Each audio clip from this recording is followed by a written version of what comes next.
yang membuat orang terus membangun, ada orang yang makin pandai, ada orang yang makin bagus, makin baik.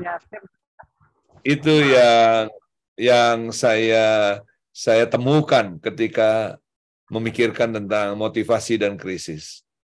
Wow, wow. Teman-teman, kalau saya boleh minta tolong di mute ya. Kita akan entertain some question kalau ada pertanyaan, karena menurut saya topik ini sangat relevan. Baik Anda sebagai business owner, Anda sebagai top management, atau misal Anda team leader insurance ataupun MLM. Sam, aku setuju banget loh. Kemarin aku bawain management facilitating session gitu ya, dan kita semua akhirnya agree di sesi itu bahwa tidak ada satupun bisnis yang akan apa ya, gimana ya, akan hancur begitunya hanya karena resesi, juga nggak akan sukses sebegitunya di saat orang bilang ekonomi baik gitu. Kalau kita sebagai leadernya itu tidak melakukan sesuatu, benar ya? Yep. Tapi itu sebabnya. Silakan. Cuman kadang masalahnya kita jadi akhirnya suka menyalahkan ekonomi krisis gitu. Kita menyalahkan luar gitu. Ekonomi susah sih, customer shifting sih, dunia teknologi udah berubah sih gitu. Anak-anak Gen Z nggak bisa diatur sih gitu ya. Kayaknya sibuk menyalahkan luar gitu. Ya, dan dalam keadaan tidak ada krisis, orang ini tetap masih punya alasan. Jadi orang-orang yang mengatakan ini dan itu, saat krisis datang dia berkata ini memang cuacanya tepat untuk dia ngomong. Tapi ketika cuacanya nggak tepat, dia menemukan alasan yang lain. Dia pasti menemukan lagi alasan yang lain untuk mengatakan ini dan itu. Dan sebenarnya lebih baik kita tidak dengar karena tidak ada solusi yang dia tawarkan. Sekali lagi, manusia tidak pernah punah hanya karena krisis. Wow, I like that one. Kita tidak punah. Kalau sampai kita merasa punah, berarti itu karena salah kita ya, bukan karena salah krisis. Ada sesuatu yang sebenarnya bisa kita pelajari. Ya. Oke. Nah, halo teman-teman semua. Thank you sudah datang.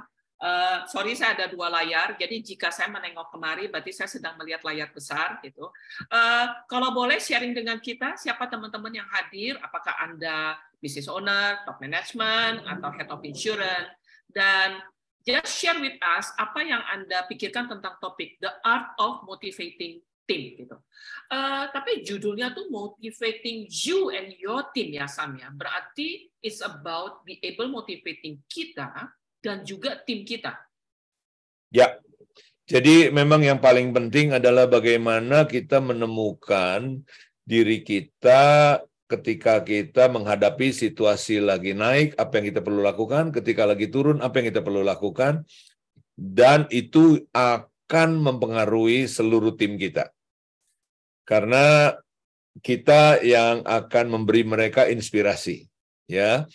Jadi kalau sampai ada pepatah berkata, tidak ada pasukan yang goblok, yang ada jenderal yang bego. Wow, really? Teman-teman semua agree nggak dengan kalimat Kak Sam yang ini? Jadi saya bilang tidak ada pasukan yang bego, yang ada jenderal yang bodoh ya, yang ada jenderal yang bego gitu. Ya. Wow. Jadi kalau sebuah pasukan berantakan, ya namanya pasukan. Kalau dia udah pinter jadi jenderal dong. Masalahnya si jenderal mikir nggak nih, kan gitu. Nah, memang dalam sebuah kesebelasan sepak bola, misalnya pelatih sama pemain, memang tarik-tarikan nih. Yang salah si pemain atau pelatih. Tetapi ketika kalah, ya pelatih nggak bisa bilang pemain gue yang bego. Lah pertanyaan, lah buat apa lu jadi pelatih kalau pemainnya tetap bego? Kan begitu. Ya. Saya cuma mau sharing dikit, saya lagi bantu klien saya untuk grow up sales-nya, oke? So, cut the long story short, kita akhirnya ketemu beberapa sales trainer, Sam. Nah, ada satu yang udah mulai jadi dari berapa orang, kita filter, ada satu. Terus kita bilang, oke, kita mau minta tolong gitu ya, kita perlu mendidik ulang salesman kita. Kita mulai menceritakan sejuta masalah tentang salesman kita. Yang beginilah, yang begitulah, yang beginilah, ada daerah mesti ditutup lah. Terus dia udah dengar, terus dia bilang, karena saya posisinya sebagai business consultant kan, terus dia bilang, salesman is always be salesman. Dia bilang, lu mau expect apa dari salesman? Menurut saya kalau dengar cerita Bapak Ibu, itu branch manajernya kompeten atau enggak gitu. Discussion stop. Discussion stop gitu langsung. Oh gitu ya Pak ya? Iya dong. Salesman is always be salesman Bu. Dia bilang. Exactly kalimat tadi Sam.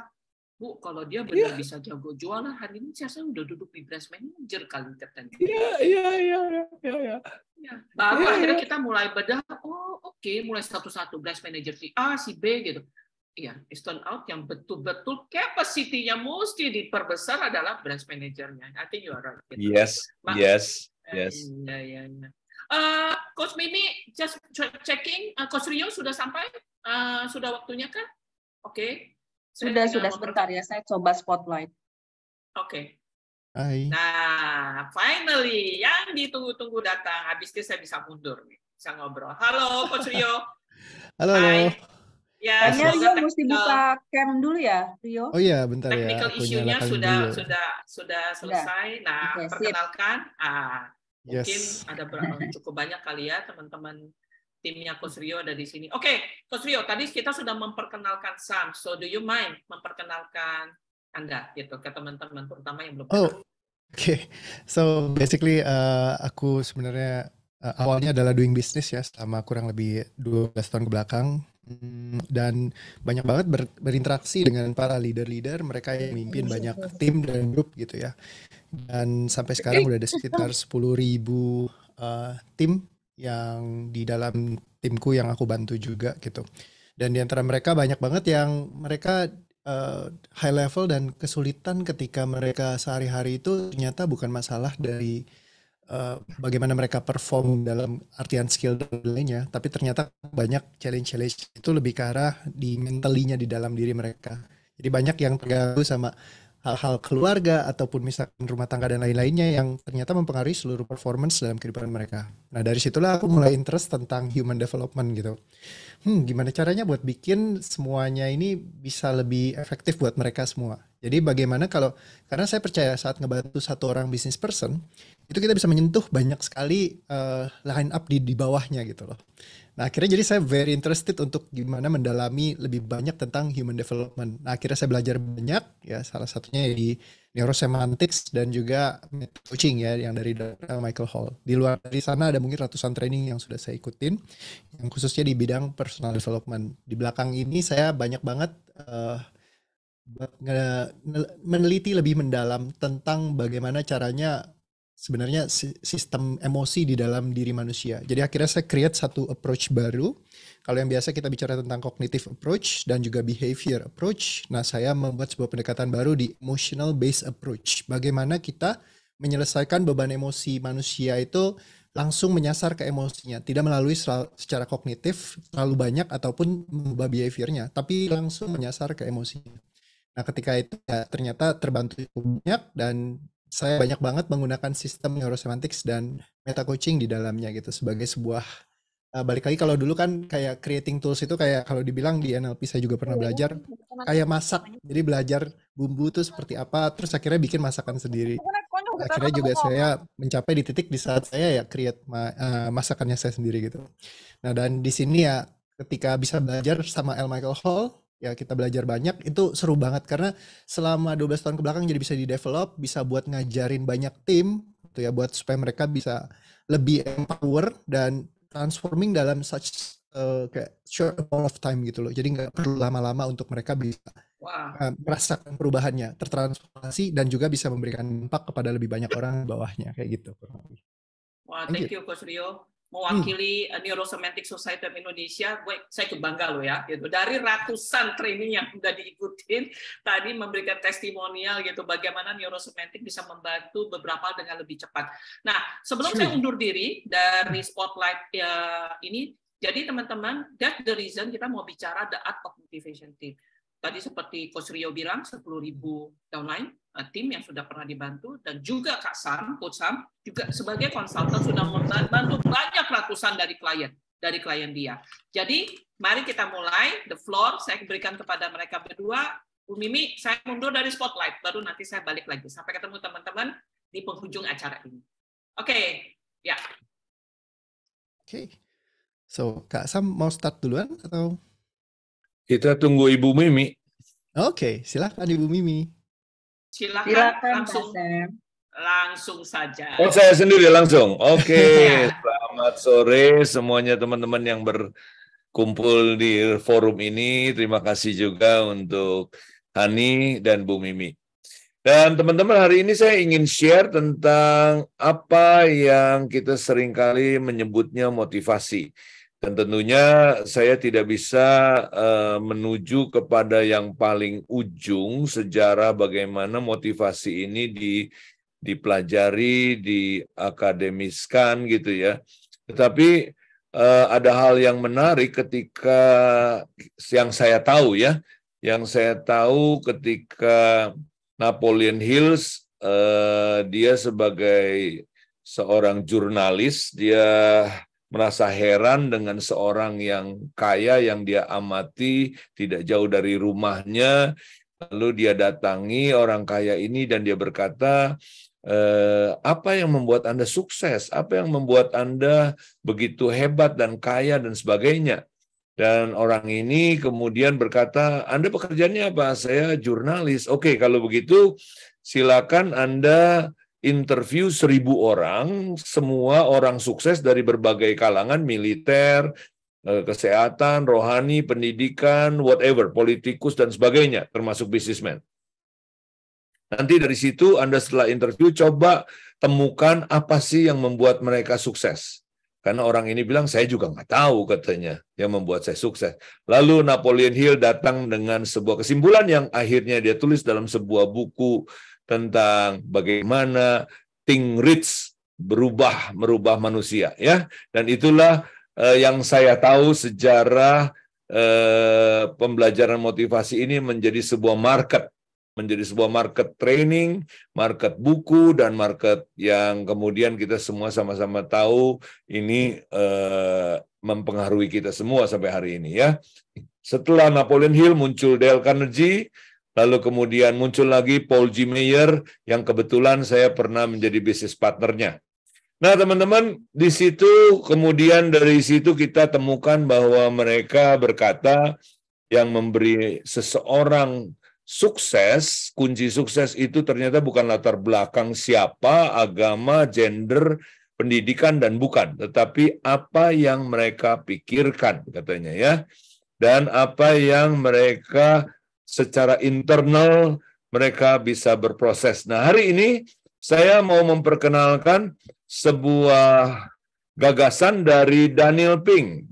Ya, Daniel Pink, dia sekarang disebut rabi atau guru di bidang motivasi, ya. Kalau kita kenal Philip Kotler di marketing, Daniel Pink yang nggak termasuk tua banget, tapi dia dikenal sebagai gurunya. Dan dia datang dengan sebuah tesis, ya. Dia berkata bahwa ada 3 hal, autonomi, mastery, dan purpose. Nah, sebelum saya jelaskan cerita dari Daniel Pink, dia berkata, sudah diadakan sebuah riset di mana sekelompok orang dikasih imbalan uang tambahan cukup besar kalau kamu bisa mengerjakan pekerjaan tertentu dengan jumlah waktu yang lebih singkat. Jadi kamu bisa hemat, bisa efisien, bisa lebih bagus, bisa lebih cepat, saya kasih uang lebih banyak. Lalu kelompok yang kedua, ya, tentunya mereka dikasih bukan uang sebagai tambahan, tapi mereka dikasih kebebasan, mereka dikasih peningkatan ilmu, dan mereka diberikan purpose.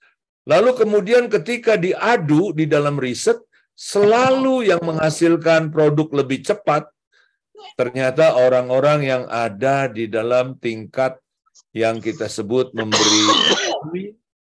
diberi motivasi, diberi mastery, dan diberi purpose. Dan penelitian ini bukan cuma dilakukan 1 kali, jadi kalau Anda nanti lihat YouTube-nya Daniel Pink, ya, ini bukan cuma 1 kali, tapi sudah beratus-ratus kali. Bahwa mereka yang bekerja dengan sesuatu yang tidak perlu dipikirkan, istilahnya kerja pakai otot lah gitu ya, masukkan sepatu ke dalam dus, ya, mengirim paket, pokoknya sesuatu yang nggak perlu dipikirkan. itu dikasih tambahan uang sebagai imbalan, itu bisa lebih efisien. Motivasinya bisa lebih tinggi. Ya, minta tolong Zoom Master mungkin bisa membantu.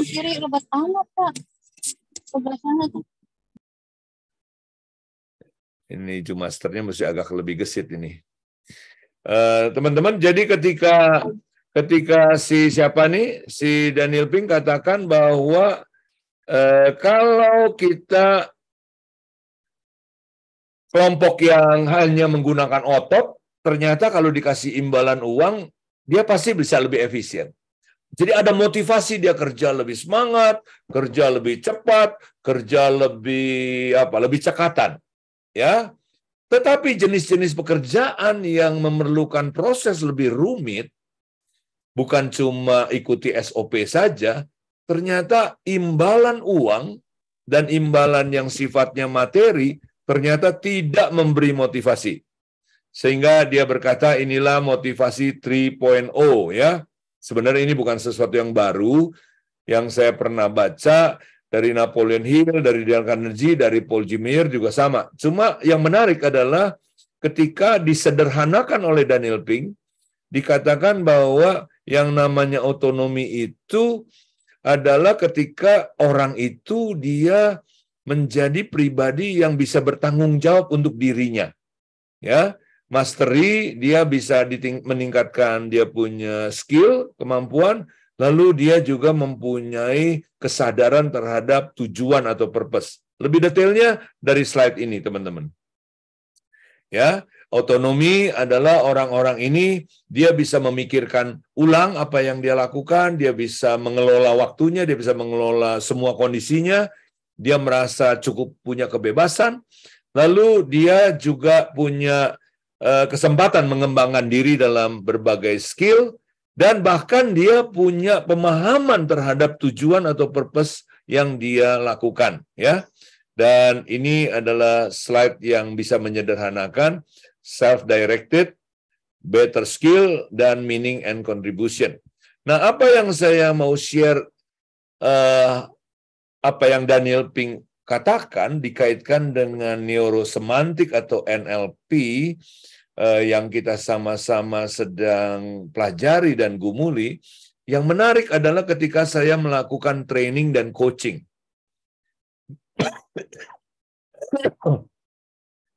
Ketika saya menemukan bahwa apapun yang mereka sedang gumuli, seringkali kalau ditanya, kamu apa impian kamu? Apa purpose kamu?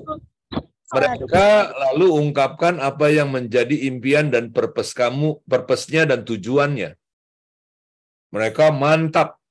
Tetapi ketika nanti dalam prosesnya, mereka stuck, mereka nggak bergerak. Nah, saya sebagai coach dan trainer, saya perlu menggunakan pertanyaan-pertanyaan yang saya belajar dari Meta Coach untuk menggali. Saya kasih contoh. Seorang agen asuransi, dia udah cukup lama, lebih dari 5 tahun, jadi secara skill nggak perlu dipertanyakan. Dia pernah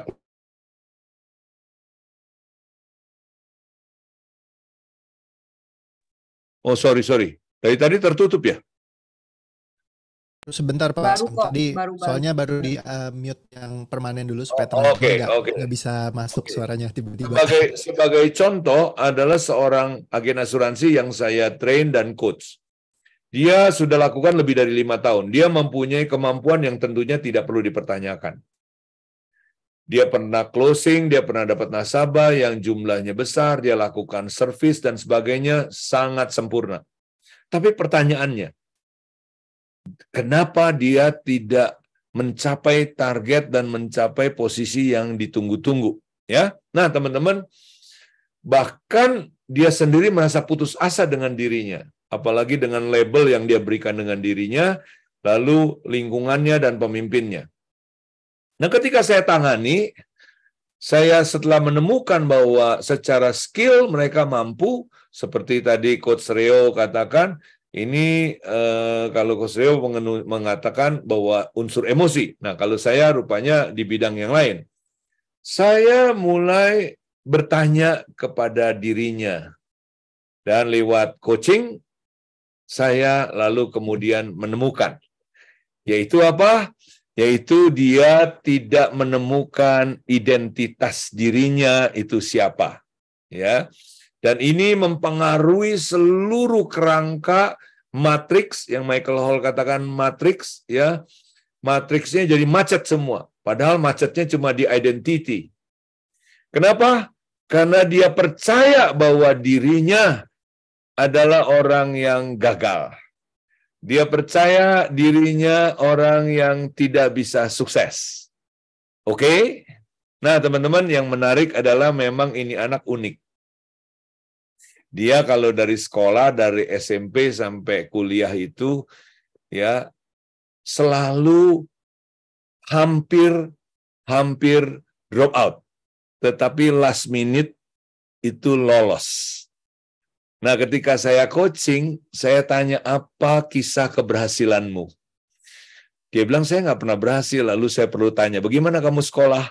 Bagaimana kamu kuliah? Lalu saya temukan dia tanpa sengaja dia cerita bahwa last minute dia lolos. Selalu lolos? Ya. Lalu saya gunakan apa yang dia alami itu, saya bilang, kenapa kamu nggak melihat bahwa identitas kamu ini luar biasa? Kamu tahu ada banyak tokoh, salah satunya namanya James Bond. James Bond itu di film selalu lolos, saya bilang. Nah, singkat cerita, saya mulai memanggil dia dan saya berkata, gunakan kamu punya pattern of excellence ini. Yaitu apa? Identitasmu sebagai James Bond. Oke, kamu memang kelihatannya ya gimana gitu ya. Lalu tetapi kamu ingat, kamu berhasil lolos. Tapi sekarang bagaimana kamu bikin yang namanya kepepet itu, yang biasanya kalau kepepet kamu lolos, tapi kamu bikin kepepet itu bukan cuma setahun sekali. Kamu bikinlah setiap bulan kepepet. Kamu bikinlah setiap minggu kepepet, ya. Karena dia nikmati suasana kepepet, tiba-tiba energinya kumpul. Tiba-tiba semangatnya muncul. Dan ketika itu dia bangkit. Ya, singkat cerita, teman-teman, saya punya klien ini kemudian menemukan pola kerjanya dan menemukan pola mencapai keberhasilannya. Ada satu lagi klien saya. Dia seorang yang usianya sudah cukup, tetapi hidupnya masih morat-marit dari segi keuangan. Dia orang yang baik. Dia orang yang rajin sekali, sangat rajin, ringan tangan, dan sangat apa ya, istilahnya disuruh apa juga dia pasti mau. Kalau saya minta tolong apa, ada teman minta tolong apa, dia pasti mau. Jadi bukan orang malas. Tetapi mengapa ketika dia membangun bisnisnya, dia tidak punya semangat? Nah, teman-teman, disinilah pentingnya saya menunjuk bahwa seperti tadi otonomi yang agent tadi, dari sisi otonomi, dia tidak melihat identitasnya. Nah, kalau teman saya ini, dia tidak melihat tentang dirinya yang unik. Teman saya ini punya kemampuan daya tahan yang luar biasa. Sampai udah pindah kontrakan ini, sampai udah nggak kehitung. Saya bilang, kamu tahu nggak? Kamu punya meta program, kalau di NLP kan ada meta program, di NS lebih lagi ya, didalami. Kamu punya kemampuan adaptasi yang luar biasa. Kamu nggak pernah ngeluh, ya, hampir tiap tahun pindah rumah, kamar tidur berubah, lemari berubah, kamu nggak pernah ngeluh, selalu gembira. Bagaimana kamu gunakan adaptasi ini untuk kamu lakukan perubahan yang memang perlu disengaja, bukan diakibatkan. Nah, teman-teman, begitu dia menemukan bahwa dia adalah orang yang adaptable, orang yang mudah adaptasi, orang yang sanggup menghadapi segala rasa susah, rasa nggak enak itu dia tahan. Lalu saya bilang, kamu kalau belajar sesuatu, kenapa kamu selalu nahan? Kamu kenapa nggak pakai kamu punya kemampuan? Yaitu apa? ya kamu ketika belajar sesuatu yang kamu memang belum kuasai, kamu gunakan dong kemampuan kamu. Ya, bahwa kamu sanggup karena kamu punya daya tahan yang tinggi. Ya, nah kembali di sini ilmu NS atau neurosemantik dikaitkan dengan Daniel Pink, yaitu unsur otonomi, unsur di mana seseorang menemukan identitasnya, unsur seseorang mengenali program metaprogramnya, ini dapat menolong. Jadi untuk kasus kedua tadi,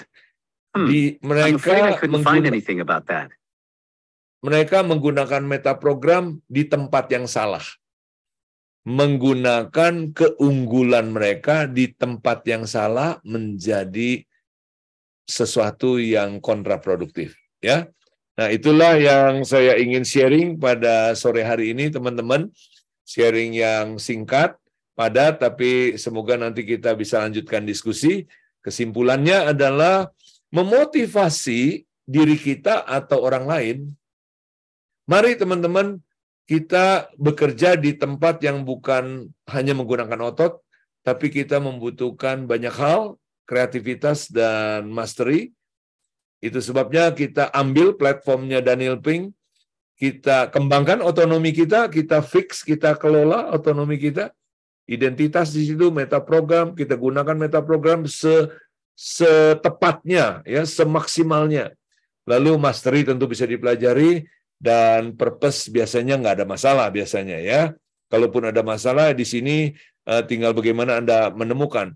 Tapi mengelola identitas, self, dan metaprogram, ini yang saya mau sharingkan pada sore hari ini, bahwa kalau Anda menemukan metaprogram Anda, coba dilihat apakah metaprogram Anda sudah gunakan tepat pada tempatnya. Saya kembalikan ke Mimi. Oke, sebelum ke Coach Rio, sedikit aja penjelasan metaprogram adalah sebuah terms yang banyak dipakai di neurosemantik.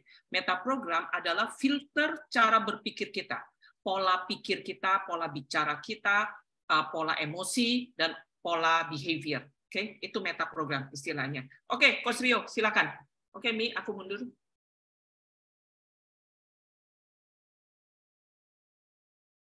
Masih mute, Coach. So, teman-teman udah belajar tadi sama Pak Sam, ya Kak Sam nih luar biasa banget, kasih jempolnya dulu teman-teman ya. Jadi kita akhirnya memahami ya bahwa salah satu hal yang paling penting memang di dalam kehidupan kita adalah memiliki otonomi. Karena kalau misalnya kita nggak ada otonominya, kita harus terus bergantung segala hal yang eksternal sifatnya. Tadi udah dibahas sama Kak Sam juga, kita harus bicara tentang intrinsik. Karena kalau intrinsik itu datangnya itu dari dalam diri. Nah terus apa sih yang bikin kita seringkali kadang-kadang tanpa kita sadarin itu kok nyangkut gitu. Kita jadi kayak mau lakukan sesuatu tapi rasanya berat dan sulit dan susah. Ya, sehingga sering muncul kalimat kata-kata yang paling populer banget kita gunakan itu adalah keluar dari zona nyamanmu. Siapa yang pernah dengar di sini? Ya, keluar dari zona nyaman, sering dengar. Keluar dari comfort zone kamu. Kamu harus lawan semua rasa takut kamu. Kalau kamu takut, lawan rasa takut kamu. Kalau kamu malas, rawan kemalasan kamu. Nah, itu yang paling sering banget kita mungkin sering dengar ya. Jadi kita harus jadi pribadi yang berani untuk melakukan semuanya. Ini ngomong-ngomong pada bisa kasih ketikan nggak sih teks? Coba dites dong. Aku pengen lihat apa jangan-jangan pada nggak bisa ya. Makanya jadi dari tadi nggak ada yang ngasih respons nih. Oh, cuma kasih jempol dong. Oh, tes bisa masuk. Oke, siap, mantap. Yes. Jadi pernah dengar yang sering disampaikan kayak gitu ya. Jadi kayak dari zona nyaman. Itu istilah yang paling sering banget dipakai. Nah ya, jadi sebenarnya kalau misalnya kita, bagaimana caranya supaya kita bisa punya otonomi di dalam diri kita sendiri? Salah satunya adalah menurut saya membuat segala sesuatunya menjadi effortless. Saya banyak banget meneliti leader-leader yang hebat, yang dahsyat, luar biasa di luar sana. Bagi mereka melakukan hal-hal yang luar biasa itu adalah hal yang biasa. It's very effortless for them. Jadi mereka lakukannya itu nggak pakai susah-susah, nggak perlu sampai kayak kamu harus berjuang gitu ya, nggak. Tapi buat mereka perjuangan itu adalah hal sehari-hari. Bagaimana kalau hal seperti itu adalah hal yang hari-hari yang Anda lakukan? Misalnya kalau contoh, kalau orang yang mesti berjuang untuk prospek, berarti kan susah tuh prospek. Jadi misalnya, kalau prospek ini aku takut kalau ditolak gimana misalnya. Kalau di penjualan ya, Nanti aku ditolak gimana? Terus kalau misalkan aku nawarin tuh kayak orang nawar-nawarin gengsi, misalnya kayak gitu ya. Akhirnya kita mau berjualan, mau prospek orang, itu harus penuh dengan rasa ketakutan yang kita lawan. Nah, sedangkan kalau para leader, mereka tidak punya ketakutan. They are fearless. Kenapa? Karena dia santai aja. Oh, mau jualan ya jualan aja. Mau prospecting ya prospecting aja. Kenapa? Ada dua hal. Satu, bisa karena dibiasakan. Ingat ya pepatahnya, Allah bisa karena biasa. Jadi karena udah biasa dilakukan, akhirnya segala sesuatunya jadi effortless kita melakukannya. Nah, tapi ada hack yang lain, ya yang ketika saya kenal di neurosemantics dan meta coaching, itu saya banyak ngebahas tentang apa sih sebenarnya gap antara knowing and doing ini. Kenapa kok orang tahu tapi tidak melakukan? Misalnya saya tahu nih, setiap pagi saya harus bangun rajin, terus mesti siapin semuanya buat siap prospek ke depan. Tapi kenapa kok kita nggak lakukan? Pernah bertanya-tanya gak sih? Kira-kira kalau buat Anda sendiri, kalau misalnya di line up pekerjaan, apa emosi-emosi yang sering muncul nih di sekeliling kehidupan Anda? Misalkan mau prospecting, aduh malas, rasanya berat banget, kayaknya susah gitu, harus keluar, ya kan rasanya nggak enak gitu buat kesana. Nah, ini adalah beban-beban bawah sadar yang heavy, yang kita nggak tahu, tanpa kita sadarin, dia ngumpet gitu loh di dalam. Jadi kayak nyangkut kalau ilustrasinya kayak ini bebannya gitu, tung di dalam tubuh kita. Nah, ini yang kita bawa, kita harus melawan, menyangkal diri, melawan diri kita sendiri untuk bisa prospek gitu. Tapi kalau seorang leader, dia prospek aja. Ya, top achiever, mereka kalau ditolak biasa saja. Nah, jadi daripada melawan dengan segala ketakutan kita dan macam-macamnya, itu yang pertama. Bisa nggak? Bisa. Tapi prosesnya akan butuh waktu yang sangat panjang biasanya untuk kita sampai nyaman. Ya, jadi ada alternatif yang kedua, yaitu adalah beres gap between knowing and doing. Jarak antara tahu dan tidak melakukan, biasanya itu ada program yang nyangkut tuh di dalam bawah sadar kita. Ya, kalau di meta coaching itu dibahas banget tuh di dalam. Apa aja sih struktur berpikirnya yang bikin kita jadi nggak bisa actualize sesuai dengan kapasitas yang kita miliki. Karena yang menghambat itu ya cuman emosi, ataupun misalkan kalau tadi Pak Sam juga banyak bahas, identity-nya salah, sekali salah di bawah sadar, itu mempengaruhi ke seluruh aspek dalam kehidupan kita. Gitu. Oh saya nggak bisa, saya kayak gini tuh susah gitu. Kayak kemarin salah satu klien saya handle, kok saya nggak sukses. Dia nggak tahu tuh gitu ya, ikut kelas bisnis banyak. Tapi kok udah ikut banyak kelas bisnis tetap gagal terus gitu. Pas ditelusurin ke dalam, karena dulu waktu kecil dia inget, saya pernah waktu lagi marah sama mama saya, karena dia belain kakak saya banting piring nasi di depan dia. Begitu banting piring nasi, mama saya nangis, saya keluar rumah, saya nggak pulang 3 hari. Apa yang terjadi? Begitu saya pulang, mama saya sakit, kata dia. Sampai mama saya sakit. Saat itu ternyata itu sebuah peristiwa yang sangat berbekas dalam bawah sadarnya, sehingga dia merasa dirinya adalah anak durhaka yang tidak layak untuk menjadi pribadi yang berhasil atau sukses. Can you imagine? Itu kebentuk tuh jadi sebuah identitas pribadi yang tidak layak untuk sukses. Ya, itu kalau kita nggak beresin tuh, itu konflik di bawah sadarnya. Secara sadar dia aktivitas melakukan semua.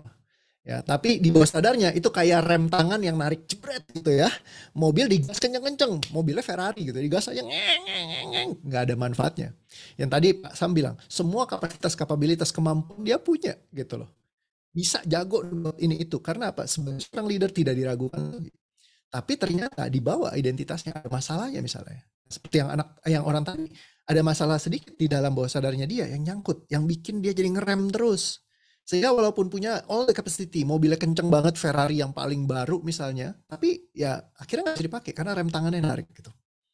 Nah, ketika dilepaskan, apa yang terjadi? Langsung bisa take off lagi dia. Nah, jadi menemukan gap between knowing and doing. Meta coaching itu salah satu tools dari neurosemantics and NLP ini yang paling menurut saya sangat-sangat luar biasa, very very powerful gitu loh. Nah, jadi ketika kita temukan apa sih core-nya yang jadi masalah sesungguhnya, karena dari kita ngelihat di permukaan doang gitu loh, tapi ternyata masalah sesungguhnya ada di bagian dalam. Saya pernah waktu itu dibantu sama Dr. Michael Hall di depan gitu ya. Saya punya masalah waktu itu, kaki saya dingin terus, tangan saya dingin terus gitu loh. Saya nggak tahu kenapa. Pas lagi saya maju ke sana, jadi waktu dulu tuh saya udah cek ke sana sini gitu. Pas ketika kaki dingin, tangan dingin, sering banget kedinginan, saya harus selalu pakai jaket. Waktu di awal-awal masuk kelas Meta Coach itu saya selalu pakai jaket terus. Nah, sampai ketika saya pakai jaket, terus and suddenly ditanya, siapa yang mau maju volunteer di depan? Wah, saya waktu itu udah tahu ya, kalau Michael Hall tuh kalau coaching itu mahal banget tahu. Oh, saya suka freebies ya, apa yang gratis saya demen gitu kan. Ya udah saya nawarin diri, boleh gak saya gitu kan. Terus tanya, kamu masalahmu apa? Kata dia. Nah, saya bilang gini, saya orangnya sangat ketakutan kalau ketemu sama orang yang saya respect. Ya, misalnya contoh sama dirimu, Michael Hall. Ya, mau ngomong takut, nggak berani ngomong, sama sekali nggak berani gitu ya. Saya takut, walaupun saya punya kapabilitas ya. Kenapa? Saya jago ngomong nih, kalau sama yang lain jago. Begitu ketemu sama Michael Hall, saya kena starstruck. Ya, kayak misalkan kalau starstruck itu kayak Anda ketemu artis. Ya. Oh, ada bintang film, langsung abis itu katalepsi. Gitu ya, ingat ya mungkin kayak di kartun gitu ya, tiba-tiba kayak kitanya freeze, nggak bisa ngomong gitu ya, karena kita ketemu orang yang kayak, oh gila dia hebat banget ya, idola banget. Nah, saya sama Michael Hall tuh bener-bener kayak idola banget gitu loh, gila nih orang hebat banget gitu, otaknya tuh kalau dibongkar isinya apa ya, kayaknya udah kayak chat GPT gitu dalamnya gitu ya, semuanya kita masukin pertanyaan apa aja, langsung promptnya keluar jawabannya gitu. Nah, jadi he's very smart. Jadi aku bilang, aku mau minta dong untuk bisa di coaching gitu. Dan beruntung dia pilih saya gitu. Pas maju ke depan, and then suddenly dia beli framework saya. Ya ternyata awal ketika saya sangat takut sekali. Bahkan saya waktu itu tahun di hari sebelumnya minta foto sama dia aja saya takut gitu loh. Saya bilang datang minta foto sama kamu ya saya takut. Oke, maju ke depan. Habis itu dibantuin muncul ternyata masalah di masa kecil saya. Ketika saya waktu itu saya pokoknya nggak mau bikin malu, nggak mau bikin salah, saya nggak mau bikin malu orang tua saya, karena saya sudah terlalu banyak bikin malu mereka. Karena saya sebagai seorang anak yang nggak naik kelas 3 kali, ya dulu waktu di sekolah, terus saya sangat memalukan bagi keluarga saya. Saya nggak mau kalau misalkan saya bikin kesalahan, saya akan sangat malu, dan saya sangat takut bikin kesalahan di depan guru saya. Dan Hall saya definisikan sebagai seorang guru. All the fears yang dulu saya miliki di masa lalu, ya ketika saya gagal, akan bikin malu keluarga saya dan lain-lainnya, itulah yang bikin saya akhirnya nggak berani untuk ngomong. Nah, saat itu diberesin tuh sama Michael Hall, yuk saya bantu, terjebret.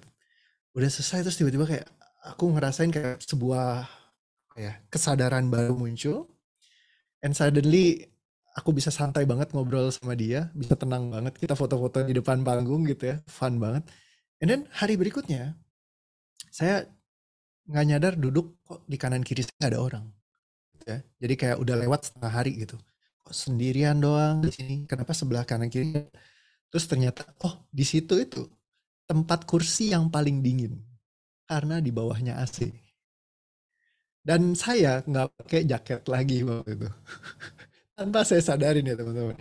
Jadi ternyata it's so unique how our system work di dalam tubuh fisik kita.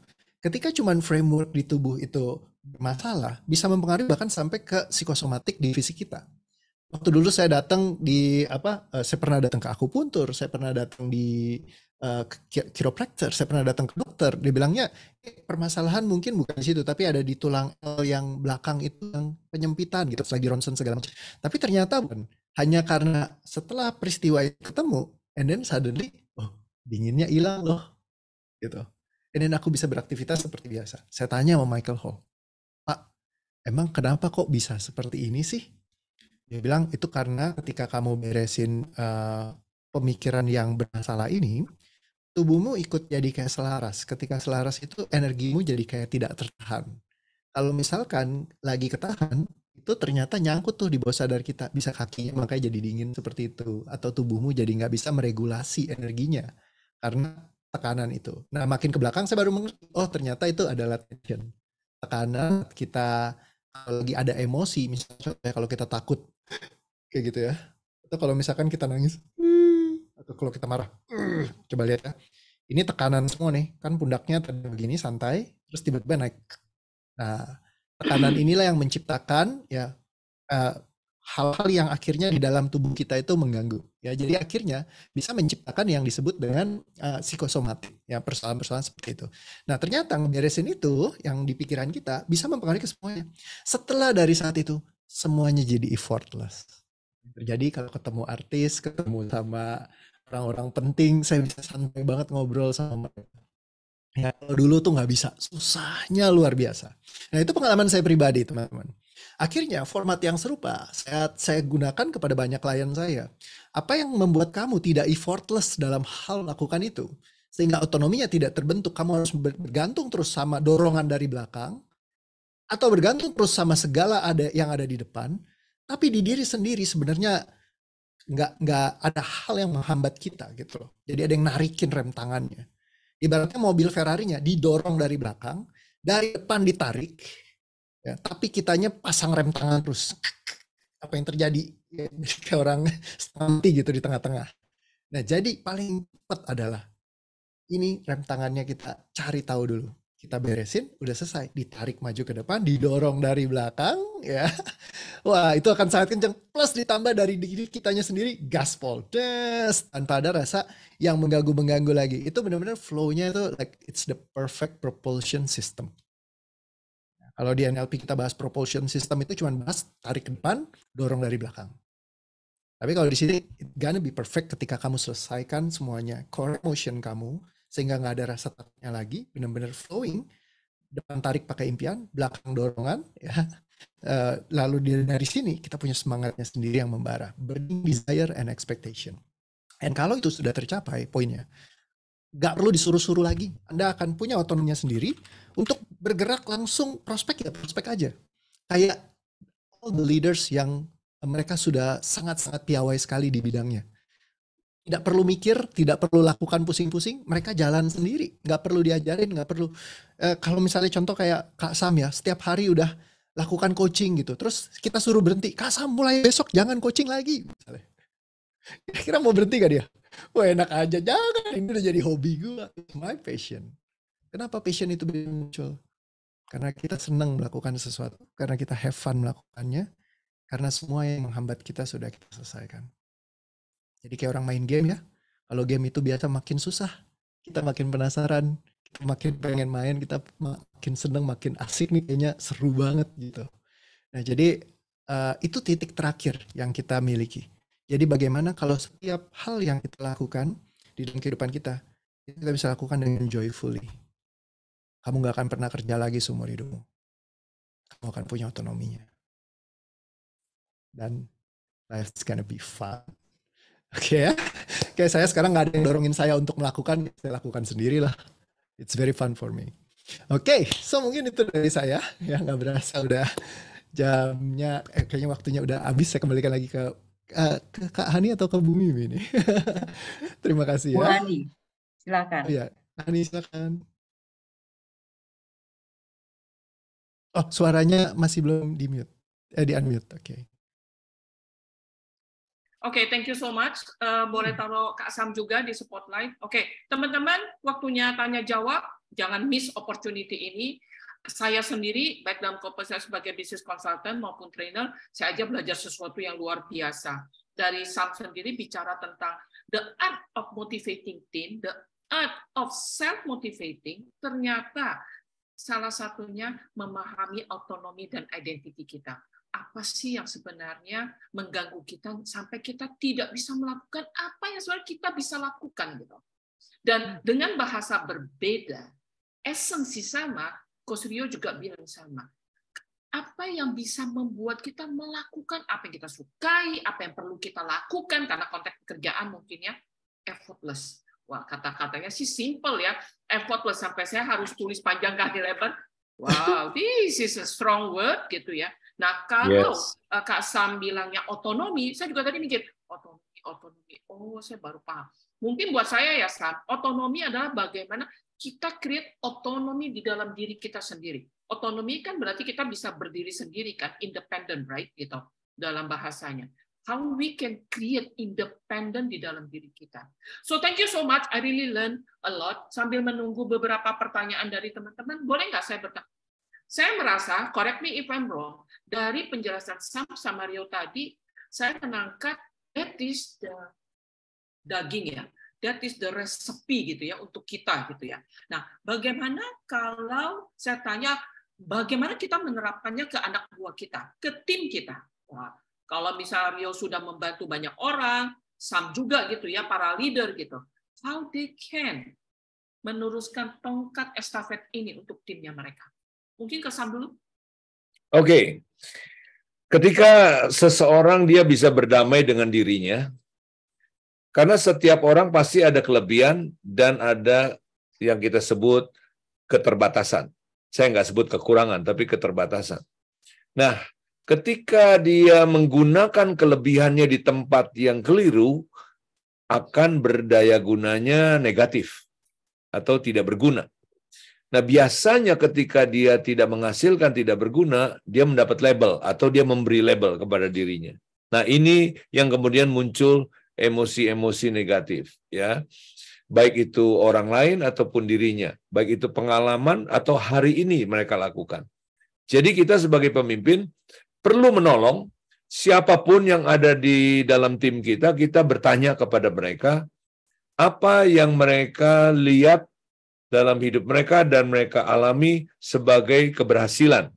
Dan kadang-kadang mereka tidak mudah untuk menemukan. Jadi kita perlu menggunakan banyak pertanyaan coaching dan kita menolong mereka menemukan gambarnya. Menemukan bagaimana mereka berhasil. Karena pasti kita manusia berhasil itu udah pasti. Ya, ambil paling sederhana. Dari umur kita setahun sampai setahun setengah itu kita berhasil bisa jalan. Itu kan berhasil namanya. Ya, kita sampai bisa menulis, bisa mengeja, itu berhasil. Tapi kalau kita sampai titik itu, biasanya seorang anak, dia tidak ingat prosesnya. Jadi dia tidak bisa jelaskan Han ke kita, Han. Tapi kalau kita tanya, pernah nggak kamu berhasil nyolong mangga tetanggamu? Wah iya itu. Rasanya nggak ada pohon mangga di kampungku yang semuanya nggak pernah aku curi. Kita ambil itu sebagai keberhasilan, keberhasilan yang bisa kita pindah tempatkan. Ya, kesanggupan, keahlian, keberanian dia, walaupun waktu itu tentunya tidak tepat, tapi kita bisa gunakan itu di tempat yang tepat. Lalu ada lagi yang berhasil, katanya saya berhasil dulu ya ngerjain guru, ya memang itu kenakalan ya. Tapi orang yang nakal itu banyak berhasilnya, berhasil melakukan sesuatu yang tidak berguna, salah tempat. Tapi ada sesuatu yang sebenarnya itu adalah keunggulan yang kita perlu bantu dia menganggap ini istimewa, kita kasih makna yang baik, lalu kemudian dia gunakan di tempat yang lain. Begitu, Han, pendapat saya. Oke, sebelum ke Coach Rio, berarti saya notice dari ceritanya Kak Sam adalah gini. Dari dua contoh tadi, orang yang gagal dan orang tua baik tapi finansialnya berantakan amburadul, itu tadi contohnya. Dua pendekatan yang saya notice sama adalah Kak Sam selalu bertanya, apa kelebihan orang itu? Yang satu itu lastminute.com dan dia menggunakan frame lastminute.com untuk membantu. Betul ya Sam ya? Dan yang kedua adalah orang tua itu dia tanya apa kelebihannya? Ternyata orangnya tadi kalimat yang digunakan daya tahan. Jadi dia menggunakan jadi bisnisnya disengajakan bukan menjadi outcome, mendorong bisnisnya itu. Nah, berarti teman-teman, salah satu tips untuk teman-teman semua, how to motivate your team. Jadi kalau ada yang misalnya tim yang nggak perform, yang lesu darah gitu ya, ingat yang tipsnya Pak Sam, lihatlah apa kelebihan orang tersebut, lihat pola pikirnya, di mana apakah ada pola pikir yang sebenarnya bagus, tapi dilakukan di tempat yang salah, ditaruh di tempat yang salah. Dan kita ambil itu, taruh di tempat yang tepat. Betul Sam? Ya, dan itu di dalam yang program di NS kan di APG banyak ya. Seperti itu ya. Ya. Oke, thank you. Nah, Rio, sebagai team leader yang punya tadi ini nih Coach Sam waktu ngomong anak yang nakal tapi berhasil, gue langsung ingat anak yang nggak naik kelas 3 kali gitu ya. Soalnya gue kepo ya, ini pertanyaan super kepo. Lu nggak naik kelasnya di kelas berapa aja, Rio? SD, SMP, SMA, atau kuliah gitu? Aku ya, SD kelas 3, kelas 5, SMP 1, sama kuliah nggak lulus juga, drop out. Wow, jadi ternyata keberhasilan tidak hanya milik orang pandai yang kuliahnya benar gitu ya. So, kita mungkin tidak punya masa kecil atau masa lalu yang happy, Tapi seperti neurosemantik bilang, it's about your response gitu. Gue baru tahu udah naik kelas 3 kali loh Rio, ampun. Wah, pasti saat ini lu udah menjadi anak yang paling dibanggakan nih harusnya gitu. Sama dengan teman-teman, seperti Kak Sam ngomong, there is no reason, resesi lah, apa salah gitu. It's about kita sendiri gitu. Nah, Rio, tapi aku mau tanya, tadi tipsnya itu yang effortless buat saya itu luar biasa. I think you should write a book about that, make it effortless. Ya. Saya juga nanya, how to make myself effortless ya. Ini lagi mikir nih sekarang. Nah, but pertanyaan saya adalah, bagaimana Rio ngajarin your leader motivate your team, motivate timnya mereka? Actually kalau motivation itu kan sesuatu yang bisa kita lakukan lebih karena tips-tips yang singkatnya ya. Jadi aku banyak kasih tools NS ya, salah satunya adalah untuk menggali kenapa itu penting buat mereka itu impiannya. Nah itu yang paling sering saya gunakan. Kalau misalkan itu, kalau saya pribadi saya akan biasanya kumpul satu ruangan kelas. Saya akan ngebrangus yang beban-beban emosi, ketakutan-ketakutannya mereka terkait dengan semua yang menjadi hal-hal yang menghambat dia ini. Nah, cuman kalau itu biasa saya akan lakukan di depan kelas gitu bareng-bareng. Karena ini kan sesuatu hal yang mungkin tidak mudah diduplikasi sama leader saya gitu. Nah, kalau gimana cara pertanyaannya kalau misalkan nggak ada kamu gimana Reo? Oh ya udah, saya kasih tools yang berbeda gitu untuk mereka bisa duplikat. Nah, tapi kalau misalkan untuk emosi biasa saya ngajarin bareng, mereka saya kasih toolsnya untuk gimana ngeberesin ketakutannya mereka sendiri. Nah, tapi kalau misalkan untuk yang saya kasih toolsnya kepada leader-leadernya yang pengen langsung bisa motivate. Nah itu biasa saya kasih toolsnya paling simple. Misalnya kalau hari ini, pertanyaannya ajaib, kalau hari ini Tuhan kasih kamu uang tambahan 10 miliar di rekening kamu, kira-kira kamu mau gunakan buat apa aja? Nah jadi biasanya dia udah mulai mikir nih, oh gue mau buat ini, gue buat itu, gue buat itu, gue buat itu. Oke ya.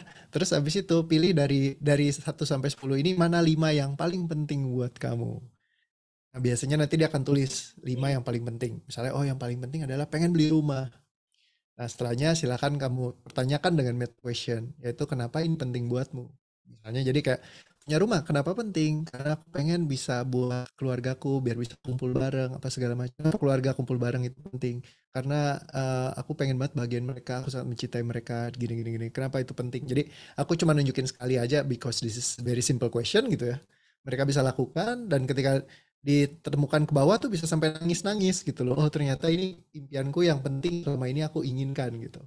So akhirnya impian itu nggak cuma di permukaan, karena impian buat saya, impian itu bukan soal kuantitas, tapi soal kualitas. Lebih penting punya satu impian yang berkualitas dibandingkan kamu punya 1000 impian tapi itu cuma bicara kuantitas, nggak ada kualitasnya sama sekali. Gitu ya. Iya, jadi betul, nggak ada burning desire, nggak ada expectation-nya, nggak ada kalau dibilang sama Pak Roni FR misalkan dia bilang impian itu harus yang seksi dan menggerakkan kamu. Ya kan? Nah kalau impiannya nggak seksi, nggak menggerakkan gitu ya, nggak, kalau misalkan kata Pak Adi W. Gunawan nggak personal, nggak bermakna, ya akhirnya jadi cuma sekedar omongan doang, jadi angan-angan gitu loh. So how to make your dream itu kayak like very quality dream gitu. Jadi akhirnya ketika ngeliat tuh kita tergerak untuk pengen gitu loh. Aku pengen banget wujudkan ini karena this is part of me gitu, part of my life. Dan itu dengan pertanyaan ini seperti ini akan membantu kita untuk ke dalam benar-benar kayak deep beneath gitu. Oh ternyata kita akhirnya tahu, oh ternyata ini benar-benar impian yang aku pengen banget. Thank you. Nah di saat itu dia akan jalan sendiri tuh. Yeah. Ya kan, karena benar-benar penting. Karena kalau nggak cuma just listing dong, it's just a list dong. Impian bisa kita tempel banyak, tapi kalau nggak menggerakkan kita ke sana, buat apa? Banyak yang ngajarin bikin impian, tempel dream board apa segala macam, tapi nggak penting buat dia. Ada salah satu klienku yang datang terus bukan klien ya, dia dulu tim ya, coach saya pengen impianku punya mobil itu harus mobilnya Lamborghini kata dia. Oh iya oke. Tapi nggak kelihatan bara apinya gitu loh. Dia cuman sekedar nyampe secara kognitif dipikirkan doang, tapi nggak nyentuh ke dalam perasaannya dia. Nah, jadi gimana instalasi itu ke dalam bawah sadarnya gitu loh. Bahwa ini impian ini penting banget gitu. Jadi bukan cuma sekedar kognitif, tapi seluruh tubuh, pikiran dan jiwa selaras untuk kamu tiba di sana. That's the more important thing. Jadi quality dream, not quantity. Jadi keingat Coach Rio bahwa kalau di teman-teman kalau di meta coaching, kalau kita mulai sesi, pertanyaan pertama adalah biasa what do you want. Tapi kalau di kita, kalau sampai tanya cuman what do you want, itu udah pasti nilainya minus. Tahu nggak kenapa? Karena kita perlu bertanya, apa yang Bapak inginkan yang jika Anda tercapai akan membawa kehidupan Anda ke next level gitu. Seperti yang Rio bilang. Jadi kita nggak akan bertanya cuma ya maunya apa yang simple, itu nggak ada. Nilainya langsung minus teman-teman.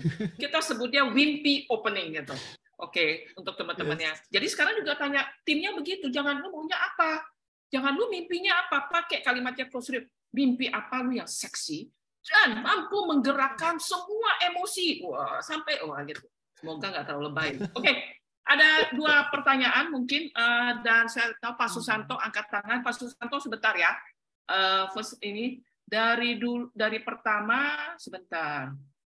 Dari Bu Chandra Rani, dia hanya memberikan komentar, benar banget untuk Coach Sam sama Coach Rio, ketika melepaskan emosi negatif masa lalu, semua menjadi lebih selaras. Ya, 2 coach ini hari ini sudah memberikan testimonial. Sampai duduk di bawah AC, saya aja nggak sanggup, dia kakinya sudah nggak dingin lagi gitu ya. Oke. Dari Pak Suyadi, zona nyaman, comfort didefinisikan sebagai sebuah, Pak Sam, Coach Rio, keadaan psikologi di mana hal-hal terasa akrab bagi orang. Mereka nyaman dan mengendalikan lingkungan. Kebanyakan orang pada umumnya lebih memilih menetap di comfort zone. Oke. Sehingga tidak jarang mereka terjebak. Orang sering menetap di zona nyaman karena merasa aman di sana. Can you just mungkin Coach Rio just one short comment tentang itu? Beliau memakai kata merasa aman di zona nyaman. That's true, perfect. Itulah yang kita dari tadi saya bahas. Kita bikin di luar sana. Jadi kalau zona nyaman itu, kayaknya di sini zona nyaman kita nyaman. Makanya banyak orang terjebak di zona nyamannya dia. Tapi bagaimana kalau Anda bisa expand zona nyaman Anda? Ke titik di mana setiap hal yang Anda lakukan di luar sana, itu zona nyaman Anda. Prospek, zona nyamanku. All the greatest leader. Itu zona nyaman mereka. Bekerja kayak Elon Musk, nangkring malah di pabriknya dia, tidur di sana. Karena apa? Itu zona nyamannya dia. Bukannya dia sekarang di rumah, zona nyaman, terus dia keluar kerja jadi nggak nyaman. Enggak, kalau bisa gue tidur sekalian di kantor. Kerjain semuanya, kenapa? Because that's all my comfort zone, gitu loh. Jadi gimana kalau semua yang kamu lakukan itu adalah zona nyamannya kamu gitu loh. Nggak ada istilah zona nyaman, dari snow zone yang gitu-gituan, yang seolah kalau ada zona nyaman, ada zona yang nggak nyaman di luar sana. Bagaimana kalau semuanya yang kamu pengen lakukan bisa jadi zona nyamannya kamu? That's yang orang bilang passion gitu loh. Ketika kamu masuk sana, kerjain semuanya, effortless, seneng, zona nyaman kamu, di mana saja itu zona nyamannya kamu. That's the most important thing. Oke, I like that. Tidak ada zona nyaman, zona tidak nyaman ya. Semua situasi yang kita inginkan, yang kita hadapi adalah zona nyaman kita. I like that. Oke, dari ya? Bu Neneng, izin bertanya. Sering dengar, pada dasarnya semua manusia terlahir berkelimpahan. Ya, tadi Coach Sam sudah ngomong gitu. Manusia pada dasarnya itu berhasil. Nah, tadi kalimatnya dari Kasam, gitu ya. Faktanya ada yang berlimpah dan ada yang tidak. Apa penyebabnya? Dan tadi ada orang yang sudah tahu tapi tidak mau melakukannya. Jadi know but not doing. Jadi tidak sukses gitu. Apa penyebabnya? Apa yang menjadi penghalang orang tersebut tidak melakukan mengganjal? Mungkin pertanyaan pertama dulu, Kak Sam. Jadi maksudnya pertanyaan tadi semua dengar berkelimpahan, tapi faktanya ada yang enggak kan gitu. Apa penyebabnya? Ya. Pada intinya manusia diciptakan atau terlahir ya sebagai pribadi yang berkelimpahan. Tapi tidak semua orang dia menyadari bahwa dia itu berkelimpahan. Atau orang tuanya atau lingkungannya tidak berhasil mendidik dia untuk dia menyadari bahwa dia berkelimpahan. Atau sebaliknya, lingkungannya malah mendidik dia sebagai pribadi yang berkekurangan. Itu sebabnya tugas kita hari ini kita menolong diri kita untuk berkesadaran. Itu sebabnya program-program berkesadaran ini sekarang mulai banyak dipelajari. Lalu yang kedua, kita menolong orang lain untuk menyadari. Contohnya tadi Rio tentang zona nyaman. Sebenarnya kalau orang bilang ada zona nyaman yang dia ingin pertahankan, kalau menurut saya sih sebenarnya orang itu membohongi dirinya sendiri. Ketika dia berkata dia tidak bisa keluar dari zona nyaman. Enggak, kalau dia nyaman, dia pasti nggak ngeluh, ya. Tapi lucunya ketika gajinya nggak nambah, dia ngeluh. Tapi suruh dia belajar, dia nggak mau. Sebenarnya dia nggak nyaman dengan zonanya, tapi dia mau orang lain yang berubah, dia tidak berubah, lalu dia menikmati kenyamanan yang dia inginkan. Tapi kan itu namanya ya mustahil lah, ayam sampai bergigi juga nggak bisa itu. Ya. Makanya teman-teman itu menariknya kalau ikut acara Meta Coach, Insi Talk gitu ya. Nah, kita akan ketemu nih 2 frame dari coach. Kalau tadi Coach Rio saya tangkap tidak ada zona nyaman, zona tidak nyaman gitu ya. Apapun itu zona nyaman. Kalau Kak Sam bilang kalau dia nyaman tapi gajinya naik ya kenapa dia ribut gitu. Jadi perlu mendefinisikan ulang nyaman itu apa kali gitu ya.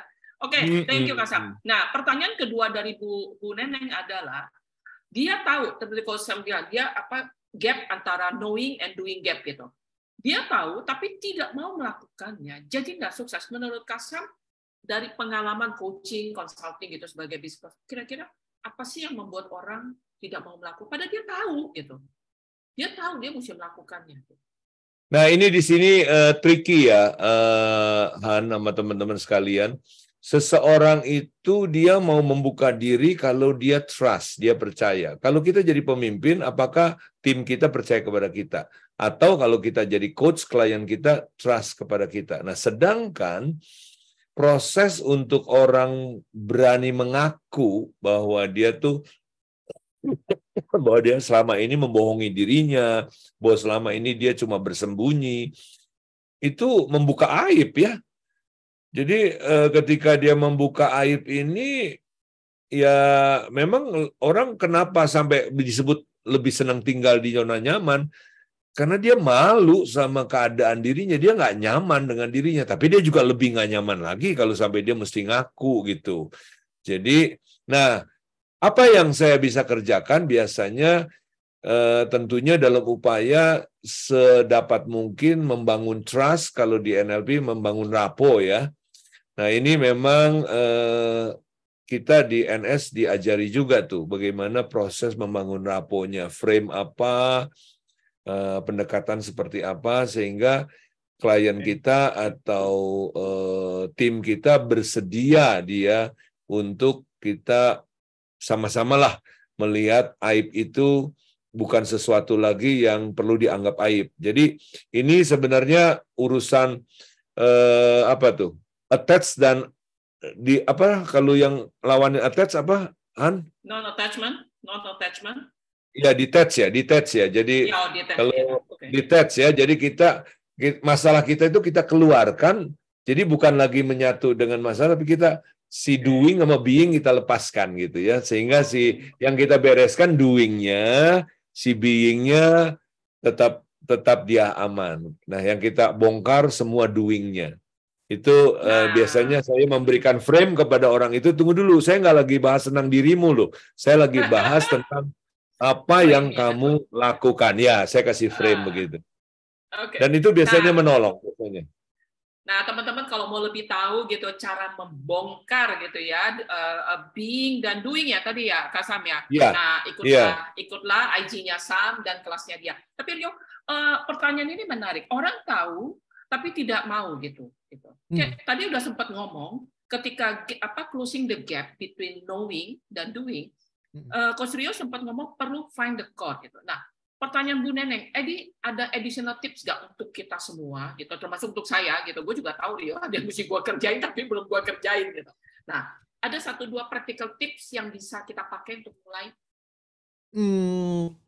Well, actually memang itu sebuah proses yang biasa mesti dilakukan lebih detailing lagi ya. Jadi kayak kita cari tahu apa sih yang, karena emang ada langkahnya tersendiri. Cuman kan ya memang mesti kita satu-satu gitulah, kita breakdown dulu. Nah itu baru akhirnya nanti bisa ketemu ke situ. Nah jadi lebih mendalam lagi kita perlu memang duduk untuk ngecekin apa sih yang kita rasain gitu. Jadi kayak banyak pertanyaan reflection yang biasa sih aku banyak bertanya ya pakai pertanyaan-pertanyaan neurosemantics gitu.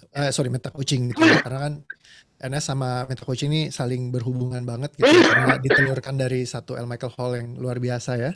Nah jadi sebenarnya sih simply ya dengan pertanyaan aja ke dalam kan nanti kenapa kita basically yang aku lakukan seperti dilakukan di kalau misalkan tadi meta coaching. Cuman memang ada something yang aku lakukan differently.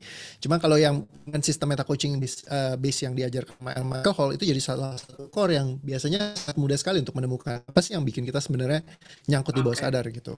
Ya kalau misalkan mau cara yang simple misalnya kalau kita bicara in terms group motivating the team gitu ya. Daripada satu-satu kita sentuh misalkan, saya kan lebih rekomendasikan itu kita banyak instrumen yang bisa kita gunakan. Ibaratnya kalau handphone itu, misalnya kalau handphone Anda rusak, Anda akan betulin sendiri atau lebih enak dibawa ke teknisi aja yang udah jago. Nah, kalau saya biasa handphone saya betulinnya bawa ke service center gitu. Nah, sama ketika kalau bicara tentang manusia, human, banyak setiap orang itu punya beda-beda structure emotionnya dan lain-lainnya. Bagaimana cara paling mudah untuk kita bisa menyentuh mereka gitu. Nah, kalau di kelasnya NS kita punya APG misalnya. Untuk ngebangun personal geniusnya mereka itu bisa diakses lagi kembali. Nah, kelas seperti ini yang sangat penting sekali untuk kita semua ikutin gitu. Kayak saya dulu waktu pertama kali ngikutin tuh, wow, ini ada banyak banget toolsnya ternyata yang dikasih sama NS gitu. Dalam waktu yang just boleh bilang singkat ya, harinya itu nggak terlalu banyak, tapi bisa belajar tuh sesuatu yang sampai nyentuh banyak hal di dalam hidup kita yang akhirnya bisa bikin kita lebih capable. Nah, kalau tim bisa punya skill seperti ini, mereka bisa develop satu sistem bagi mereka sendiri untuk bisa punya otonominya juga. Nah, itu yang lebih penting, teman-teman. Kadang kalau kita ajarin sendiri, mungkin akan butuh proses yang lebih panjang gitu. Kalau mau di cut short, ya bawa aja ke kelas semacam APG akan sangat membantu sekali untuk bikin mereka jadi performnya lebih maksimal lagi gitu. Thank you. Bu Neneng sudah menjawab sendiri pertanyaannya. Jadi untuk yang tahu, sebentar, yang tahu tapi tidak mau melakukannya kudu di servis. Kalau saya akan lebih spesifik jawabnya, kan gue tahu tapi gue nggak, kenapa gue nggak mau melakukannya? Datanglah ke kelas Rio untuk timnya Rio dan datanglah ke kelas Sen. Karena mereka berdua adalah neurosemantic trainer gitu. Sorry Kak Sam, tadi mau nambahin apa? Ya, menarik ketika tadi Rio katakan dan Hani juga bertanya pertanyaan yang tahu dan mau nih ya. Di APG saya sangat banyak ambil dan gunakan ketika bicara tentang belief change. Jadi kadang-kadang orang itu dia sebenarnya tidak tahu rumusan masalahnya. Sehingga dia juga bingung, kenapa gua nggak mau? Kalau kita tanya, dia juga nggak tahu. Nah, lalu biasanya saya tanya tentang apa yang dia believe.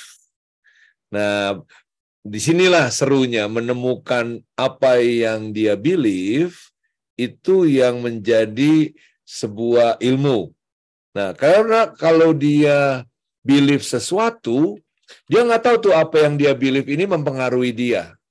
Ya, apa yang dia believe ini membuat tingkah laku dia dikontrol oleh apa yang dia believe. Sesederhana yang saya suka pakai nih Han. Misalnya mertua saya believe kalau jam 12 siang dia tidak makan nasi putih, dia pingsan. Nah, kalau saya lagi berkendaraan ya sama dia di tol dan macet, kita nggak bisa minggir, nggak bisa cari warung nih. Di mobil ada roti, nggak bisa Tuhan. Di mobil ada bakmi, nggak bisa. Nasi goreng gimana? Nggak bisa. Nasi goreng bukan nasi putih kata dia. Arem-arem aja bukan nasi buat dia. Menarik gak Tuhan? Ya? Iya. Karena belief ya. Karena belief. Dan dia bisa benar-benar pingsan karena apa yang dia belief mempengaruhi tubuhnya. Nah, ternyata banyak orang ketika dia bilang dia mau melakukan prospecting, dia mau bikin agenda, dia mau bikin apa, nggak jalan. Nah, di sini kita perlu gali, bantu dia menemukan ada belief apa. Ternyata ada yang belief gini, lah gue nggak susun agenda aja selama ini berhasil. Kalau gue susun juga nggak salah. Ketika gue susun, semua agenda tiap hari juga berubah. Buat apa gue susun? Gitu. Ada belief itu nyangkut tuh. Ya, itu yang sebut tadi Rio bilang ada yang nyangkut gapnya ya. Itu aja kan. Rep tangan Ferrari. Yang disampaikan sama L. Michael Hall ya. Iya, belief is a comment. To the nervous system. Oke, sorry saya mesti cut. Kali ini pasti dibawa. Minta maaf, saya cut sebentar karena Pak Susanto, sorry tadi agak lama. Halo, Pak Susanto masih ada di ruangan? Tadi ada angkat tangan, boleh buka mic-nya. Tadi mau bertanya atau memberikan komentar. Ini tolong dibantu ya, dicari sambil menunggu. Saya go dulu ke pertanyaan berikutnya. Apa Oke, beliau sorry. akan keluar? Selamat Silakan Pak Susanto. selamat sore, sorry. Saya nanya verbal aja karena saya pakai notebook lama. Sorry juga no video. Tertarik aja, cuman simple aja question. Tadi saya dapat dari summary yang dua ini, satu adalah effortless, satu lagi ada saya dengar dari Kak Sam itu ada satu kliennya yang justru keluar adrenalinnya atau creativity-nya terdesak. Saya cuman mau membalik nih, untuk Kak Sam, kalau klien tersebut kita gunakan effortless, kan kesian juga dia kalau situasionalnya ya adrenalinnya keluar terus. Bisa nggak? Mungkin seperti itu. Atau memang tadi saya udah dapat jawabannya, yaitu zona comfortnya seperti itu. Kemudian saya balik lagi ke Coach Rio. Seandainya dengan tipikal yang satu klien yang terdesak itu creativity-nya keluar, bisa nggak digunakan effortless? Jadi saya balik nih, ya. Cuman memang datanya sendiri memang tidak penuh ya, karena ngelihat tipikal kliennya sendiri. Seperti itu sih, ya. Terima kasih. Thank you. Siapa dulu yang mau jawab? Kak Sam atau? Saya jawab dulu ya. Pak Santo, terima kasih pertanyaannya. Saya tahu bahwa kalau dia gunakan adrenalin terus pasti itu juga tidak sehat. Tapi saya tahu juga sebenarnya ini adalah masalah identity. Jadi begitu dia menyebut dirinya James Bond, sekarang ini dia gerakannya sama cara kerjanya ya jalan, nggak kepepet pun jalan. Jadi ini sebenarnya adalah masalah identity yang dia believe, yang dia yakini bahwa dia dulu adalah orang yang gagal, orang yang nggak bisa apa-apa, orang yang direcehkan. Tapi ketika ada identity James Bond, kan keren nih James Bond, wah hero, ya superhero. Semua superhero juga kalau di film semua kalah duluan kan, tapi selalu lolos gitu ya. Jadi dia lalu sekarang nggak tunggu adrenalin naik, dia sekarang udah lancar ya. Jadi itu jawaban saya Pak Santo. Thank you. Rio? Oke, so jadi ini pertanyaan yang sangat bagus juga ya, karena banyak orang yang nanya, oh kan biasa kalau kepepet lebih kreatif gitu. Kalau banyak juga, emang ada yang orang kepepet akan lebih kreatif, tapi lebih banyak orang yang kepepet malah tambah pingsan. Jadi ya, karena di Indonesia kalau banyak kan sekarang saya tanya 90% orang Indonesia itu menengah ke bawah rata. Pertanyaan saya, apakah mereka tidak kepepet? Mereka amat sangat kepepet. Pertanyaan berikutnya, apakah mereka semua kreatif? Coba tanyain ke dalam diri Anda. Kalau memang kepepet means kreatif, and then semua orang Indonesia pasti kreatif. Pertanyaan berikut saya, apakah mereka kreatif? Berarti tidak semua orang kepepet kreatif kan? Is that True. I should Karena understand it? Oh, oke. Kalau gitu pasti ketemu orang pintar semua. Ya kan? Karena mereka semua lagi kepepet nih hidupnya gitu ya. Nah, jadi daripada kepepet kreatif, lebih baik bagaimana kalau kita justru ketika kita lagi joyful, aku banyak malah ide-ide yang muncul itu ketika kita lagi jalan-jalan ke luar negeri, lagi terinspirasi, lagi santai, lagi relax, tuh idenya keluar semua gitu loh. Ya kan, kalau contoh ya kayak dari cerita-cerita kisah misalkan, saya juga nggak tahu ini benar apa enggak, katanya Newton lagi ketemu ide apel jatuh itu akhirnya bikin rumusnya gitu kan, terus pas lagi di BAB nulis di kertas ya jadi lagu We Will Rock You ketika dibikin gitu. Terus ya banyak ide-ide yang katanya seperti itu, bahkan si Steve Jobs pun dia pergi sengaja ke India buat belajar meditasi segala macam untuk just bikin dirinya itu in the state of inspiration, creativity. Nah, jadi kalau misalkan dibilang harus terdesak baru kreativitas keluar, saya rasa enggak. Akan lebih mudah keluar ide kreativitas ketika kita terinspirasi, kita relax, kita tenang, kita penuh dengan kedamaian. Itu akan lebih memudahkan kita untuk mengeluarkan kreativitas kita. Kayak gitu. Okay. Thank you. Pak Susanto, thank you banget pertanyaan. I think that's a very good question. Saya hanya ingin sedikit sharing ke teman, menambahkan aja, dan hopefully Coach sama setuju. Kita di NLP belajar, everyone tuh punya subjective experience. Apa yang kita alami itu hanya milik kita, bukan milik orang lain. Dan di course di neurosemantik, kita diajarkan satu pertanyaan terakhir. Apapun yang kita bantu ke siapapun yang datang ke kita pasti akan memastikan apakah itu ecological untuk orang tersebut, untuk situasinya dia, untuk meta programnya dia. Semoga membantu ya. Jadi effortless-nya Rio akan tepat di konteks yang dia anggap tepat. Gitu. Kepepetnya Kak Sam akan cocok untuk orang tersebut. Mungkin nggak akan cocok untuk orang lain. Gitu. Semoga membantu. Di neurosemantik tidak ada one size fit for all. Itu nggak ada. Gitu. Masing-masing punya hidupnya masing-masing. Semoga membantu. Ini hanya karena waktu, saya minta izin 5 menit lagi, dan Bu Mimi tolong siap dengan undangan ke WhatsApp group. Dari Pak Darmana, dari Pak Bu Siwen. Wah, ini pesan nih buat Coach Rio. Dia mikirin lu terus loh sepanjang minggu ini gitu. Lagi sakit, jadi pengen punya uangnya untuk bisa berobat. Semoga impiannya tercapai ya. Ibu Siwen ya harusnya gitu. Dari Pak Darmana, mungkin saya akan ini ke Rio. Rio setuju nggak ada pernyataan motion menjadi emotion? Ini pasti habis ikut Anthony Robbins nih kayaknya. Yang mempopulerkan Anthony Robbins soalnya. Oke, Rio bisa kasih share singkat? Mungkin saya sebenarnya pengen lebih banyak itu motion, menjadikan emotionnya yang dalam hal apa. Tapi Tony Robbins memang banyak ngomongin ini. Ya, yang ngambil kalau nggak salah dari penelitiannya Dr. Amy G. Cikady, dari dia punya jurnalnya diterbitkan sama Harvard University, judulnya adalah Power Posing.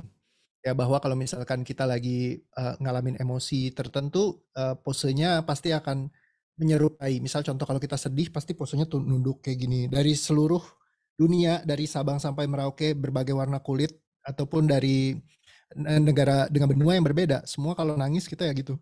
Kalau misalkan kita marah, kalau misalkan kita bahagia, semuanya sama. Because it's something yang physiological. Jadi kalau misalkan satu hacknya yang sering dikasih sama Tony Robbins, neurohacknya adalah ya kamu guncang bumi, loncat kayak Pak Tung sering ajarin ya. Go, go, go, go. Jadi bikin semangat, karena itu akan bikin emosinya pasti akan berbeda gitu. Yes, itu aku sangat setuju sekali. Dan misalnya kayak saya dulu, saya pakai cara ini ketika saya mau manggung. Dulu saya adalah dancer, sempat jadi break dancer juga. Tapi setiap kali mau manggung, saya selalu keringet dingin, takut. My God. Gimana nih? Kenapa? Lu dancer? Oh, iya. Oh, damn. From all the possibility, lu dancer. Nah, tenang, banyak lagi dong. Kapan-kapan mesti ditodong sharing nih kayaknya. Oke, sorry. Maaf, jadi mau potong. Oke, intermezzo ya. Jadi ketika setiap kali saya mau ngedance, saya akan lakukan itu. Saya akan loncat-loncat ya. Ada tarinya sendiri kalau kita di grupnya namanya Science Breakers gitu ya. Kita akan sama-sama goyang-goyang pantat. Jadi ada kayak pertama terus goyang-goyang pantat. Dan habis itu science gitu ya di depan gitu. Nah, setiap kali mau naik panggung kita akan lakukan itu. Jadi kayak ritualnya kita tuh karena ngilangin semua all the anxiety, ketakutannya buat kita maju depan panggung. Saya waktu maju di PRJ gitu ya, ribuan orang nonton gitu, mata kan karena kita. Kalau salah dikit mati gue gitu. Nah, akhirnya apa lakukan? Ya udah ubah move-nya, gerakannya. Nah, itu sangat serve saya terus-menerus. Tapi pertanyaannya, mau sampai kapan saya terus anxiety setiap kali saya mau naik panggung? Kayak tadi saya datang tiba-tiba 15 menit, and then suddenly disuruh langsung ngomong tanpa persiapan sama sekali. Ya udah tembak aja, nggak usah pusing, effortless for me. Ya kan?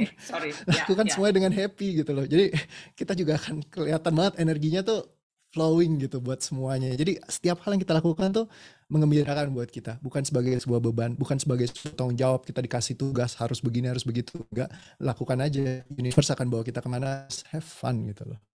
Thank you.